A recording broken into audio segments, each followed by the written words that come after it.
আমরা বিরতির পরে আবারও এই আলোচনায় ফিরে এলাম। আপনার আলোচনার পরিপ্রেক্ষিতেই প্রশ্নটা আসলো,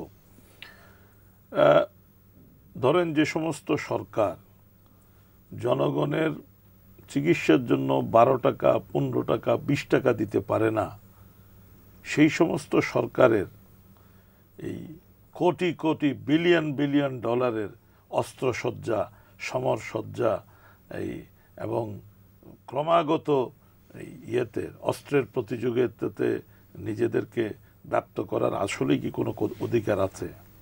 আমার তো অভিজ্ঞতা আছে অনেক। আমার প্রাইভেট একটা ইউনিভার্সিটি দিয়েছি, সরকার সাহায্য পাই না।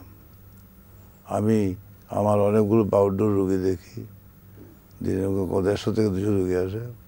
বাৎসরিক একটা অনুদান চেয়েছিলাম, আমাদের 30 লাখ দিয়েছিল। তারপর যেহেতু বঙ্গবন্ধু হাসপাতালের নাম দিয়েছে, সম্পূর্ণ বন্ধ করে দিয়েছে, সেটাকে কয়েক হাজার বলে নিয়ে এসেছে। পাশে একটা চক্ষু হাসপাতাল আছে, তাদের সাথে আমাদের কোনো শত্রুতা নাই। লোকটা চালাক, টাকা খরচ করতে চায় না উদ্দেশ্যভাবে। উনি পায় 1,30,00,000 টাকা বছরে, আর আমরা পাই 30 লাখেরই কম। আগে 60 লাখ পেত, সেটাকে 30 টাকায় দিয়েছে, কিছু না টাকা দিয়ে। আমাদের এই সমস্যা কীভাবে করতে হবে আমি জানি না। তার আগে অনেক লোক মারা যাবে, কিন্তু একদিন হয়তো আমরা সেই পরিস্থিতি মুক্তি পাবোই। অসৎ ব্যবস্থা বেশি টিকে থাকতে পারে না, কিন্তু তার জন্য জনগণ একদিন বলে এখন না খেয়ে আছে, কয়েকদিন না খেয়ে থাকবে। জনগণের ঢেউ যখন উঠবে, এদের যখন শেষ হবে, নতুন প্রজন্ম যখন আসবে নতুন সমস্যা নিয়ে, তারা হয়তো যদি কিছু আনে। আমি নিরাশ হতে চাই না। আমি বলবো, এই যে যত মেঘ দেখে তুই করিস না ভয়, আড়ালে তার সূর্য হাসে। আমি আড়ালে তার সূর্য দেখতে পাচ্ছি, একদিন হবেই। ডক্টর মিশ্র একজন প্রবীণ চিকিৎসক, যিনি রোগীর চিকিৎসা করেছেন, সমাজকে খুব কাছে থেকে দেখেছেন এবং খুব রাজনৈতিক সচেতন চিকিৎসক। তিনি জীবনের পরন্ত বেলায় এসে উনি যে মন্তব্যটি করলেন যে সরকার অসুস্থ, সমাজ অসুস্থ, এবং এর মাঝ থেকে কিভাবে মুক্তি আসবে সেই কথাটা পরিষ্কারভাবে না বললেও উনি যেটা বলতে চাইছেন যে একটা আমূল পরিবর্তন, ফেসিয়াল সার্জারি করলে হবে না, একটা টোটাল পরিবর্তন ছাড়া এই অবস্থার পরিবর্তন হবে উনি ভাবতে পারছেন না। আরেকটি কথা ওনার কথা থেকে আসে, ডাক্তারদের তো একটা ওথ আছে, সেটা ইন্ডিয়াতেও আছে, বাংলাদেশেও আছে। একটা ওথ নিতে হয় যে আমি রোগীর সেবা করব, এই করব, সেই করব। এবং একজন ডাক্তার হওয়ার পিছনে তো জনগণ ব্যাপকভাবে জনগণের পয়সাও খরচ হয়।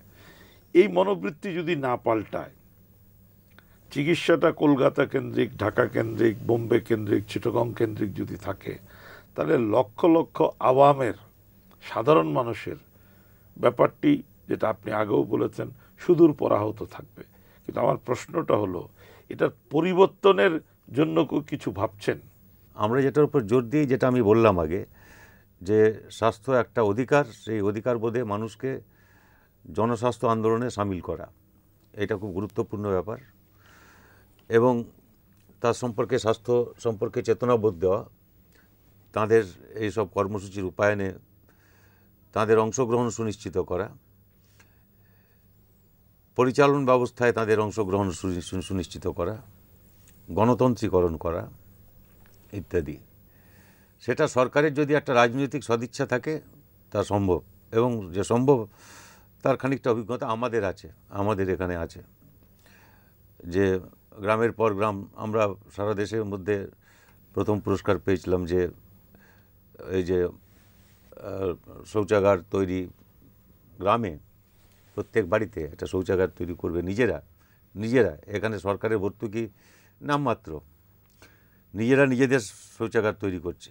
এটা অভিযান, সাক্ষরতা একটা অভিযানমূলক কর্মসূচি, সরকারি কর্মসূচি না। এর মধ্যেও আমাদের দেশে, বাংলাদেশও বলি কি আমি ভারতের কথাও বলি, কিছু কি পরিবর্তন হয়নি? কিছু পরিবর্তন তো হয়েছে।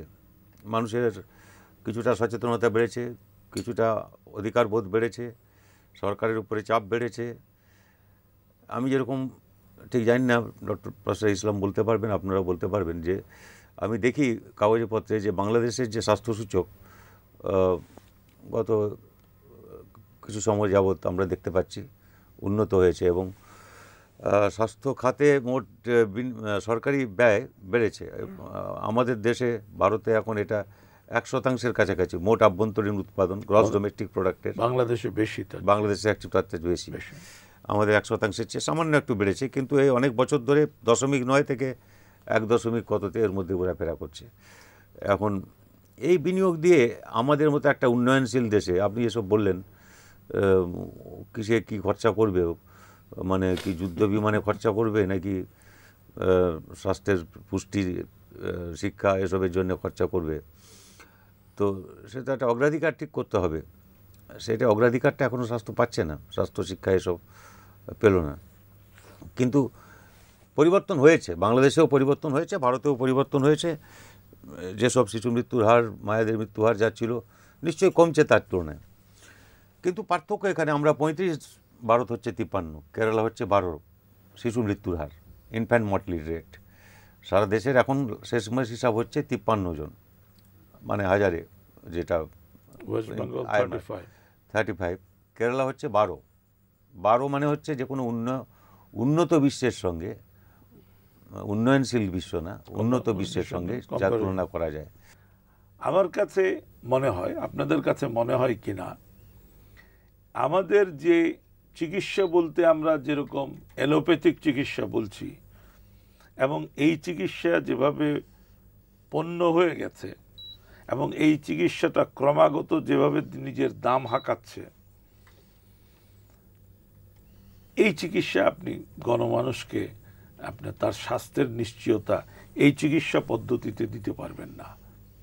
সেখানে ওই যে ঐতিহাসিক শব্দটি prevention is better then cure, সেই প্রিভেনশনের লক্ষ্যে আয়ুর্বেদিক, ইউনানি, হোমিওপ্যাথি কিংবা আপনাদের ভারতের সিদ্ধি, এই যে প্রাচীন চিকিৎসা, সেই চিকিৎসা পদ্ধতি, জীবনযাপন পদ্ধতি, সেটার উপরে স্ট্রেস করে রোগ হওয়ার আগেই রোগাক্রান্ত মানুষ না করে রোগহীন জাতি তৈরি করার, আপনি বলেছেন জনস্বাস্থ্য আন্দোলন, আপনি জনস্বাস্থ্য আন্দোলন বলতে সেটা বুঝিয়েছেন কিনা ঠিক আমি জানি না, কিন্তু এইভাবে কি বিবেচনা করা যায় কিনা যে রোগাক্রান্ত জাতির জন্য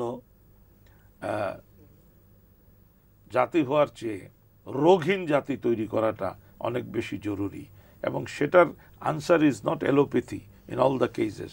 আমাদের যে সনাতন চিকিৎসা পদ্ধতি, সেই পদ্ধতিটাকে আরও শক্তিশালী করলে এই ব্যাপারটা গড়ে উঠতে পারে।